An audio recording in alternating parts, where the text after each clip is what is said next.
Friends friends आज मैं बात करूंगा कि जो करंट अफेयर का जो सीरीज चल रहा है मेरा, उसी में करंट अफेयर भी रहेगा, स्ट्रैटेजिक भी रहेगा। और कल जो मैं करंट अफेयर पढ़ाया था उसका एमसीक्यू भी आज रखे हैं, तो आप ये भी जानेंगे कि क्वेश्चन कैसे बनते हैं और रिवीजन भी हो जाएगा। और आप लोग ज़रूर बताइएगा कि इस टाइप का जो क्वेश्चन लेकर के आने का करंट अफेयर, स्टैटिक, फिर उसका एमसीक्यू कैसा लग रहा है। काफ़ी मेहनत लग रहा है, आप ही लोग के लिए मैं कर रहा हूँ। अगर आप लोग को अच्छा लगता है तो इस वीडियो को ज़्यादा से ज़्यादा शेयर कर दें। तो चलिए शुरू करते हैं। आज आपके पहला जो हमारा आर्टिकल ही है, समझ जाइए। आर्टिकल हमारा जो रहेगा वो, एक मिनट, तो आज हमारा आर्टिकल है नेशनल फिल्म अवार्ड से लेकर के। ये काफ़ी महत्वपूर्ण है। नेशनल फिल्म अवार्ड से क्वेश्चन आते ही आते हैं। आप कोई भी कॉम्पिटिटिव एग्ज़ाम उठा करके देख लीजिएगा।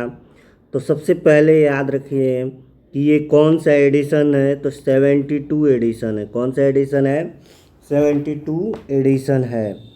अब आपको इसमें ये याद रखना है कि कौन सा बेस्ट फिल्म है, कौन सा बेस्ट निर्देशक है, कौन बेस्ट एक्टर है, कौन एक्ट्रेस है, यानी अभिनेता और अभिनेत्री।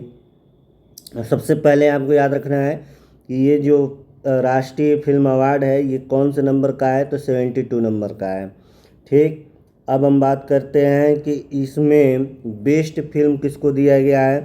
तो आर्टिकल 370, आर्टिकल जो 370 है, इसको बेस्ट फिल्म का अवार्ड मिला है। क्लियर है। अब हम इसमें बात कर लेते हैं कि जो ये हमारा आर्टिकल 370 देख रहे हैं, ये बेस्ट फिल्म हो गया।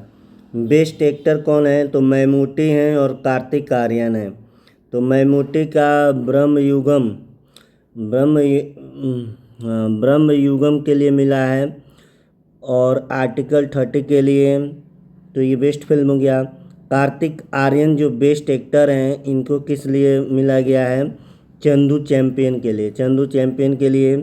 और यामी गौतम को मिला है, यामी गौतम को मिला है बेस्ट अभिनेत्री का अवार्ड। ये जो है कि आर्टिकल 370 जो अभी जो बेस्ट फिल्म है उसी में ये अपना किरदार निभाई हैं। ठीक है, तो चलिए इतना तो आप लोगों को क्लियर हो गया। अब चलिए हम बात कर लेते हैं। इसमें देखिए ये भी आप लोगों के सामने लाया गया है। अब इसमें दिखा देते हैं कि कौन कौन से आपके लिए इतना महत्वपूर्ण है। तो ये जो है नई दिल्ली में आयोजित हुई थी, और 72वें राष्ट्रीय फिल्म पुरस्कार, राष्ट्रीय फिल्म पुरस्कार है। एडिशन याद रखिएगा कौन सा नंबर का है? 72वें। बेस्ट फिल्म यानी कि सर्वश्रेष्ठ फिल्म कौन सा है? 370, ये हिंदी में है, आर्टिकल 370। सर्वश्रेष्ठ अभिनेता ममूटी, ब्रह्मयुगम और कार्तिक आर्यन चंदू चैंपियन के लिए। बेस्ट अभिनेत्री यामी गौतम, यामी गौतम का भी नाम आपको याद रखना है, आर्टिकल 370। अब सर्वश्रेष्ठ निर्देशक का अवार्ड जो होता है फीचर फिल्म के लिए, राजकुमार पेरियामासी अमरन। ठीक है, इनका नाम पूरा याद रखिएगा, थोड़ा सा बड़ा नाम है। सर्वश्रेष्ठ सहायक भी कभी कभी मान लीजिए कॉम्पिटिटिव एग्जाम बढ़ रहा है तो उसमें सहायक अभिनेता संजय मिश्रा हो जाएंगे। और सर्वश्रेष्ठ सहायक अभिनेत्री सच्चा नामीदास और रूपाश्री वकाडी। ये इतना इम्पोर्टेंट नहीं है, लेकिन ऊपर का ये जो 3-4 लाइन है बहुत इम्पोर्टेंट है। क्लियर है। चलिए, और इसमें आगे अगर हम देखें इसमें, तो इसमें और क्या हो सकता है। हाँ, ये पूछा जा सकता है, ये थोड़ा इम्पोर्टेंट है। सर्वश्रेष्ठ गैर फीचर फिल्म क्या होगी? तो सर्वश्रेष्ठ गैर फीचर फिल्म होंगे भंगार। निर्देशक कौन है? सुमीरा राय। तो सर्वश्रेष्ठ लघु फिल्म कौन है? हम सफ़र, मराठी में। लघु फिल्म कई बार पूछ लेता है, तो लघु फिल्म याद रखिएगा हम सफ़र है। चलिए आगे बात करते हैं। बाकी इसमें अगर देखना चाहते हैं आप लोग तो यहाँ पे देख सकते हैं। एक सर्वश्रेष्ठ निर्देशक गैर फीचर, तो सर्वश्रेष्ठ नेचर का नाम याद रख, सर्वश्रेष्ठ निर्देशक का नाम गैर फीचर में याद रखिएगा, वो फीचर फिल्म का था Anand L Rai. Anand L Rai. Statue of unity जो कि सरदार वल्लभ भाई पटेल से संबंधित है, एकता का प्रतीक।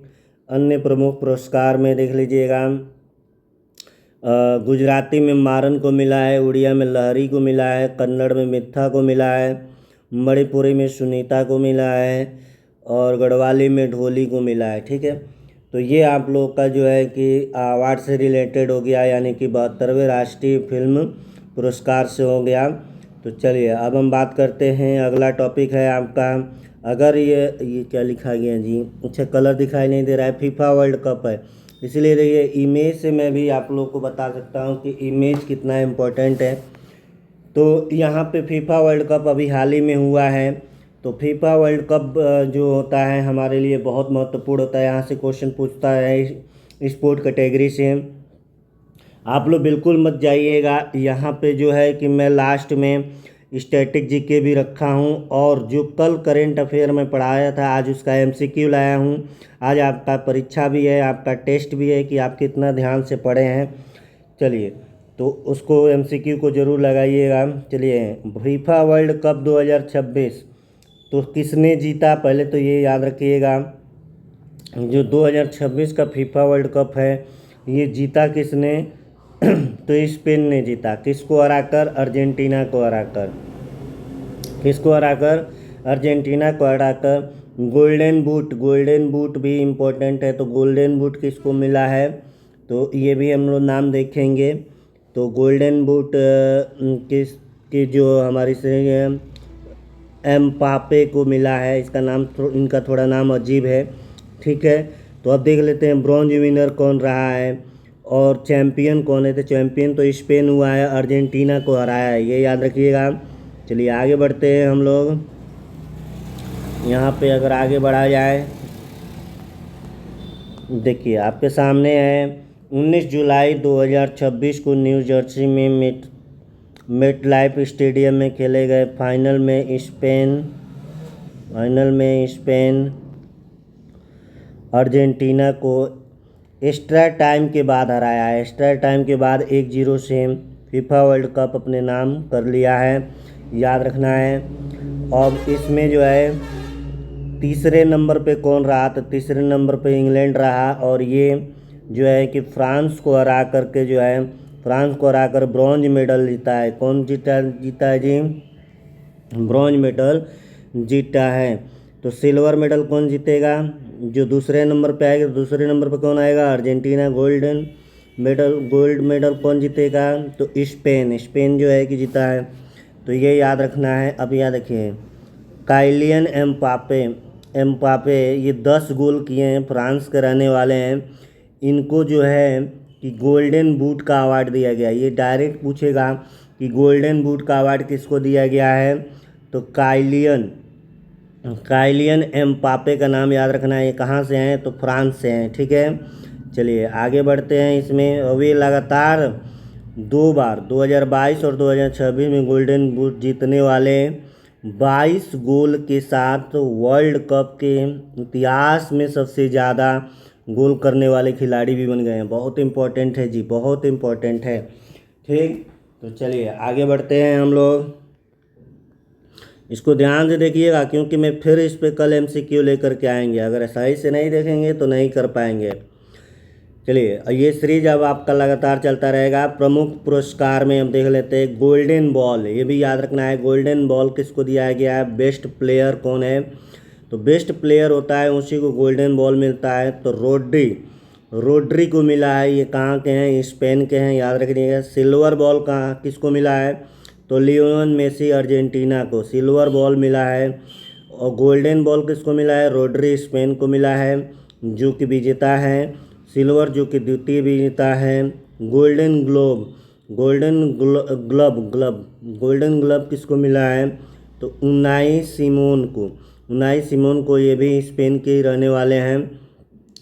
तो रोड्री, लियोने मेसी और उनाई सिमोन, ये तीनों लोग का नाम आप लोग को याद रखना है कि गोल्डन बॉल रोड्री ने पाया, सिल्वर बॉल किसने पाया? लियोनेल मेसी ने पाया। उनाई सिमोन को क्या मिला? गोल्डन ग्लोब मिला। ठीक है, चलिए आगे बढ़ते हैं। श्री राम जन्मभूमि तीर्थ क्षेत्र ट्रस्ट ने चंपत राय और डॉक्टर अनिल मिश्रा का इस्तीफा स्वीकार कर लिया। तो सबसे पहले याद रखिएगा, ये जो अभी चोरी हुआ था राम मंदिर में, उससे रिलेटेड काफ़ी हंगामा हुआ था ये पूरा। तो उसी से जो है कि चंपत राय और अनिल मिश्रा, इनका नाम आया था। तो इन लोगों ने क्या किया है कि इस्तीफा दे दिया है। अब देखिए, जो राम जन्मभूमि तीर्थ क्षेत्र के ट्रस्टी थे, उन्होंने इनका इस्तीफा स्वीकार भी कर लिया है। ठीक, तो ये याद रखिएगा। तो इसमें देखिए कि राम जन्मभूमि तीर्थ क्षेत्र ट्रस्ट ने जनरल सेक्रेटरी चंपत राय और ट्रस्ट के सदस्य डॉक्टर अनिल मिश्रा का इस्तीफा स्वीकार कर लिया है। राम मंदिर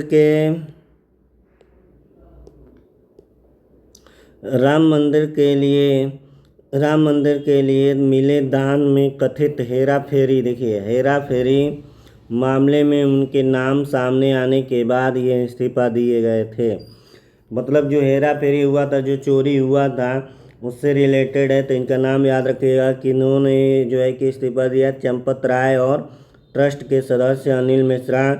तो चंपत राय क्या थे ये भी याद रखिएगा, ट्रस्ट के जनरल सेक्रेटरी थे, ट्रस्ट के जनरल सेक्रेटरी थे।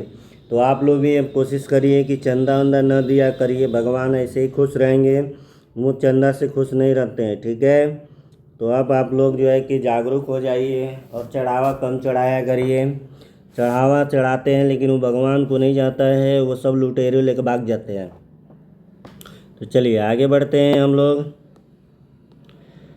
अब एक आ गया है कि Delhi Varanasi bullet train project है, ये भी बहुत इम्पोर्टेंट है। Delhi Varanasi bullet train project मुख्य विशेषता, रूट, यात्रा का समय, इसके बारे में थोड़ा हम लोग देख लेते हैं। Delhi Varanasi bullet train project, bullet train जो है कि कहाँ से चल जा रही है जी, दिल्ली से वाराणसी, ये बुलेट ट्रेन प्रोजेक्ट आया है। अनाउंस कहाँ किया गया है, तो इसको अनाउंस याद रखिएगा, यूनियन बजट जो अभी फरवरी में स्टार्ट किया गया था, फरवरी में, कि 2026-27 में जो बजट पास हुआ है उसी में Delhi Varanasi bullet train project शुरुआत किया गया है। इसकी मैक्सिमम स्पीड कितनी रहेगी जी, इसकी मैक्सिमम स्पीड इसकी रहेगी 350 किलोमीटर पर घंटे। लेंथ कितना है, 813 से 865 किलोमीटर की लंबाई रहेगी। कंप्लीट टारगेट रहेगा, इसको कंप्लीट यानी कि कंप्लीट करने का जो लक्ष्य रखा गया है 2031 में दिल्ली से वाराणसी के बीच में बुलेट ट्रेन दौड़ेगी। और कास्ट कितना आ सकता है इसमें, 2.3 लाख करोड़, 2.3 लाख करोड़ इसमें जो है कि कास्ट आ सकता है। तो कभी कभी इमेज से भी आपको क्लियर हो जाएगा। तो इसमें जो है कि कूट वाला क्वेश्चन भी बना सकता है कि इसकी स्पीड कितनी रहेगी, इसका लेंथ क्या है, ये कब तक कंप्लीट हो जाएगा। तो 2031 तक कंप्लीट हो जाएगा। चलिए आगे बढ़ते हैं। इसमें यही सब बताया गया है, दिल्ली वाराणसी बुलेट ट्रेन की मुख्य बातें क्या है, इसकी स्पीड वो सब मैं ऊपर ही बता दिया। दिल्ली लखनऊ, देखिए एक चीज़ और याद रखिएगा, यात्रा का समय होगा दिल्ली से लखनऊ 2 घंटे 10 मिनट में पहुंचा देगी। जेवर जो कि नोएडा वगैरह क्षेत्र में है, जेवर से लखनऊ जो है 1 घंटे 40 मिनट में अगर ये पहुंचा देगी जी, बहुत ही अच्छा पहल है।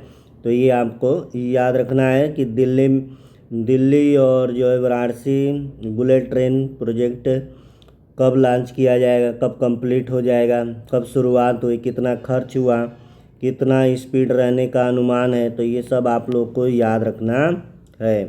ठीक है, ये भी याद रखिएगा, स्टॉप दिल्ली, हजरतगंज, निजामुद्दीन, सराय काले खां, नोएडा, जेवर एयरपोर्ट, मथुरा, आगरा, इटावा, कन्नौज, लखनऊ, रायबरेली, प्रयागराज, भदोही, वाराणसी, ये सबको ये जोड़ेगी। क्या करेगी, ये सबको जोड़ेगी। Branch line 124 kilometre Lucknow Ayodhya यात्रा, इसमें सबको जोड़ करके दिखाया गया है। चलिए आगे बढ़ते हैं। तो ये ज़रूर याद रखिएगा इसके बारे में। भारतीय तटरक्षक बल ने अपना पहला स्वदेशी ओवरक्राफ्ट ACV शामिल किया, किस राज्य ने किया, तो ये याद रखिए किस राज्य के तहत इसमें किया गया है, तो ये गोवा में किया गया है। ठीक है, पहला स्वदेशी ओवरक्राफ्ट शामिल किया गया है, तो ये याद रखिएगा, ये पहला है, और जो पहला होता है उसको याद रखना है आपको। ठीक है, चलिए इसमें देख लेते हैं क्या है ये। तो देखिए इसमें क्या रखा गया है कि भारतीय तटरक्षक बल ने अपना पहला स्वदेशी ओवरक्राफ्ट एसीवी शामिल किया 18 जून 2026 को इंडियन कोस्ट गार्ड के गोवा में।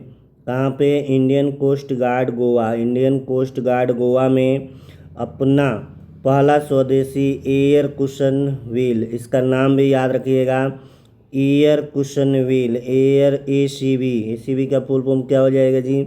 एयर कुशन व्हील आपको याद रखना है, एसीवी का पूरा नाम है। यानी ओवरक्राफ्ट शामिल किया गया, इसे ओवरक्राफ्ट भी कहा जाता है। इसे चौंगुड़े एंड कंपनी प्राइवेट लिमिटेड ने बनाया था। कौन बनाया था? चौंगुले एवं कंपनी प्राइवेट लिमिटेड ने इसको बनाया है, याद रखिएगा। 6 एसीवी में से पहला है और इसमें लगभग 50% स्वदेशी सामग्री का इस्तेमाल किया गया है। अब वो तो देखना ही है जब सामने आएगा तो, ठीक है। तो ये आपको याद रखना है। थोड़ा और भी याद रखिएगा, ओवरक्राफ्ट हवा के कुशन पर चलता है, जिससे यह उथले पानी, कीचड़ वाले इलाकों, दलदल, रेतीली समुद्र, यानी कि सब जगह चलने के लिए ये जिम्मेदार है जी, बहुत इम्पोर्टेंट है। तो एसीवी कहाँ शामिल किया गया है? इंडियन कोस्ट गार्ड गोवा में शामिल किया गया है। यह पहला स्वदेशी है, बहुत इम्पोर्टेंट है। अब हम बात कर लेते हैं यहाँ पे स्टैटिक जीके की बात। मैंने कहा था ना कि इसमें जो है कि हम स्टैटिक जीके के बारे में भी पूरा कंप्लीट देखेंगे, और इसी जो कल हम लोग पढ़े थे उसका एमसीक्यू भी हम लोग देखेंगे, ठीक है, जो कल करंट अफेयर पढ़े थे। तो चलिए आपके सामने पहला क्वेश्चन है, भारत का सबसे बड़ा खारे पानी का लैगून कौन सा है? तो सबसे बड़ा लैगून पानी कौन सा हो जाएगा? तो याद रखना है, आप लोग पढ़े भी होंगे, जो हमारा चिल्का झील है, ये कहाँ है? उड़ीसा में है, ये लैगून झील है। सांभर झील कहाँ है? राजस्थान में है। बुलर झील कहाँ है? जम्मू कश्मीर में है। पुलकित झील कहाँ है? आंध्र प्रदेश में है, ठीक है। ये सब याद रखिएगा। तो इसका right answer option number B हो जाएगा। चलिए आगे बात करते हैं। ग्रैंड ट्रंक रोड का निर्माण किस शासक ने कराया था? बहुत ही अच्छा क्वेश्चन है, कई बार ये क्वेश्चन रिपीट भी हुआ है। ग्रैंड ट्रंक रोड का निर्माण किस शासक ने कराया था? क्या अकबर ने कराया था, अशोक ने करवाया था, शेरशाह सूरी ने कराया था, बाबर ने कराया था? तो आपको याद रखना है किसने कराया है जी? शेरशाह सूरी ने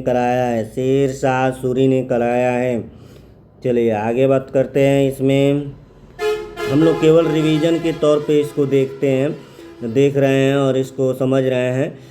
पूरा डिटेल तो कई बार बताया जा चुका है। चलिए इसमें देखते हैं कि भारतीय संविधान की प्रस्तावना में समाजवादी और पंथ निरपेक्ष शब्द किस संशोधन द्वारा जोड़े गए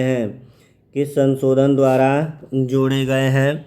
तो याद रखिएगा, यहाँ पे आपका हो जाएगा 42वां संविधान संशोधन, 24वां संविधान संशोधन। तो याद रखिएगा 42वां संविधान संशोधन 1976, 42वां संविधान संशोधन 1976 आपको याद रखना है। ये वाला लाइन कब हुआ था? तो 1976 में। कब हुआ था जी? तो 1976 में आप लोग को याद रखना है। दिखाई दे रहा होगा। विश्व का सबसे बड़ा रेगिस्तान कौन सा है? गोबी, कलहारी, सहारा, अंटार्कटिका। देखिए ध्यान से समझिएगा, यहाँ बच्चे गलत कर देंगे, सहारा लगा के टिक करके चले आते हैं, जबकि इसमें अंटार्कटिक भी दिया है। तो इसका राइट आंसर डी होगा। सहारा गर्म है, जबकि ये जो है कि ठंडा है, ये ठंडा रेगिस्तान है। इसका एरिया ज़्यादा है, इसका एरिया 1.4 करोड़ है, 1.4 करोड़ है। कितना है जी? 1.4 करोड़ है। एक तो ये पेन बड़ा डिस्टर्ब कर रहा है जी। कितना है? 1.4 करोड़ रुपया। करोड़ रुपया नहीं है, 1.4 वर्ग किलोमीटर में है इसका एरिया। और सहारा का 92 लाख वर्ग किलोमीटर है, तो ये याद रखिएगा, सहारा गर्म है और अंटार्कटिक मरुस्थल जो है ये सबसे क्या है, ठंडा है। और इसका एरिया ज़्यादा है, तो एरिया ज़्यादा के तौर पे अंटार्कटिक मरुस्थल होगा, इसके बाद आर्कटिक होगा, उसके बाद सहारा है। ठीक है, तो इसमें याद रखिएगा राइट आंसर तो अंटार्कटिक हो जाएगा। ये नहीं रहता तो सहारा लगा सकते थे। ठीक, चलिए आगे बढ़ते हैं हम लोग। भारत का राष्ट्रीय जलीय जीव कौन सा है? राष्ट्रीय जलीय जीव की बात किया जा रहा है, क्या व्हेल होगा, मगरमच्छ होगा, गंगा डॉल्फिन होगा, डुगुंग होगा? तो ये तो कल चर्चा किए थे विस्तृत में, तो गंगा डॉल्फिन होगा। कल से क्वेश्चन अब शुरू हो चुका है, कल का अब आप लोग का रिवीजन शुरू हो चुका है। चलिए देखते हैं कितने लोग सही करते हैं, देखते हैं कि कितने लोग सही करते हैं। देखिए, जुलाई 2026 में नीति आयोग के मुख्य कार्यकारी अधिकारी सीईओ के रूप में किसे नियुक्त किया गया है? तो ये हम कल पढ़ाए थे, गलत नहीं होना चाहिए। क्या अशोक कुमार लाहिड़ी हैं? ये तो उपाध्यक्ष हैं। ठीक, और ये है राजीव गाबा है, अनुराग जैन है, सुमन कुमारी बेरी। ये सुमन कुमारी बेरी का जगह लिए हैं, तो हम लोग अनुराग जैन का कल नाम पढ़े थे। ये सीईओ पूछा है, प्रधानमंत्री अध्यक्ष होते हैं। और ये अनुराग जैन किसका स्थान लिए हैं? तो अगर ये भी पूछेगा तो निधि छिब्बर का नाम याद रखिएगा, निधि छिब्बर का नाम याद रखना है। चलिए, ये केवल आज रिवीजन है, देखते हैं आप लोग तैयार हैं कि नहीं, याद है कि नहीं। हम हर वर्ष 22 जुलाई को राष्ट्रीय ध्वज दिवस किस उपलक्ष्य में मनाते हैं? ये भी मैं कल बताया था पूरा कि राष्ट्रीय ध्वज जो है कि क्यों हम लोग मनाते हैं, तो इसको बारे में आप लोग को भी ध्यान देना चाहिए। तो यहाँ पे आप लोग को ध्यान देना है। तो इसका ऑप्शन हम लोग देख लेते हैं क्या क्या है। भारत के संविधान को अपनाने 1950, संविधान सभा द्वारा राष्ट्रीय ध्वज को अपनाना, भारत की स्वतंत्रता, गणतंत्र दिवस। नहीं, संविधान सभा द्वारा राष्ट्रीय ध्वज को अपनाने के उपलक्ष्य में मनाया जाता है। क्या किया जाता है? संविधान सभा द्वारा राष्ट्रीय ध्वज को अपनाने के रूप में, ये कल मैं पढ़ाया था। चलिए आगे बढ़ते हैं। बाइलिंगुअल रखे हैं, बाइलिंगुअल भी पढ़ सकते हैं। जुलाई 2026 में शुरू किया गया मिशन गोल्डन स्पाइस किस जीआई टैग कृषि उत्पाद को बढ़ावा देने के लिए शुरू किया गया है? किस जीआई टैग को? तो जीआई टैग को कल मैंने बताया था, लाकाडोंग हल्दी। किसको? लाकाडोंग हल्दी को जो है कि बढ़ावा देने के लिए इसको ये मिशन शुरू किया गया था। चलिए आगे बढ़ते हैं। कुछ याद आ रहा है? अगर अच्छे से पढ़े होंगे तब बता पाएंगे। देखिएगा, जुलाई 26 में शुरू किया गया ऑपरेशन सदर्न रेडिनेंस 26/2/26 किस क्षेत्र से संबंधित एक बहुराष्ट्रीय अभ्यास है? क्या साइबर सुरक्षा है? नहीं, साइबर सुरक्षा नहीं है, ये समुद्री सुरक्षा है। जी हाँ, समुद्री सुरक्षा है। अंतरिक्ष अन्वेषण है? अंतरिक्ष अन्वेषण भी नहीं है। आपदा प्रबंधन है? ये भी नहीं है। तो ये किससे रिलेटेड था? सेडन वाला। तो ये याद रखिएगा कि ये ऑपरेशन सदर्न रेडिनेंस किससे संबंधित है? तो ये समुद्री सुरक्षा से संबंधित है। शायद ये कल न पढ़ाए हों, लेकिन आज आप लोग इसको ही याद रख लीजिएगा। चलिए आगे बात करते हैं हम लोग। भारत के राष्ट्रीय सुरक्षा में उनके योगदान के लिए प्रतिष्ठित लोकमान्य तिलक राष्ट्रीय पुरस्कार 2026 किसे चुना गया है? क्या अमित शाह को चुना गया है, अजीत डोभाल को चुना गया है, राजनाथ सिंह को चुना गया है, देवेंद्र फडणवीस को चुना गया है?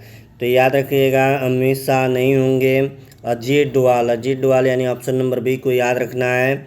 अजीत डोभाल जो है कि राष्ट्रीय सुरक्षा सलाहकार हैं, तो अजीत डोभाल को ही लोकमान्य तिलक राष्ट्रीय पुरस्कार 26 से चुना गया है। चलिए आगे बढ़ते हैं हम लोग। The monsoon sessions of parliament 2026 is the scheduled to be held during which period? संसद का मानसून सत्र 2026 किस अवधि के दौरान आयोजित किया जा रहा है? तो आपको याद रखना है, क्या 15 जुलाई, 10 अगस्त? नहीं, तो इसको हम जो है कि मानसून सत्र जो है याद रखिएगा यहाँ पे तो 20 जुलाई से लेकर 13 अगस्त तक रखा गया है। चलिए आगे बढ़ते हैं हम लोग। Which country ranks first globally in the acreage under cotton cultivation, यानी कि कपास की खेती के क्षेत्रफल के मामले में विश्व में प्रथम स्थान कौन था भाई? कल हम लोगों ने बात किया था कि जो है कि पहले नंबर पे यूएसए है। कौन है पहले नंबर पे? यूएसए है। चलिए आगे बात कर लेते हैं।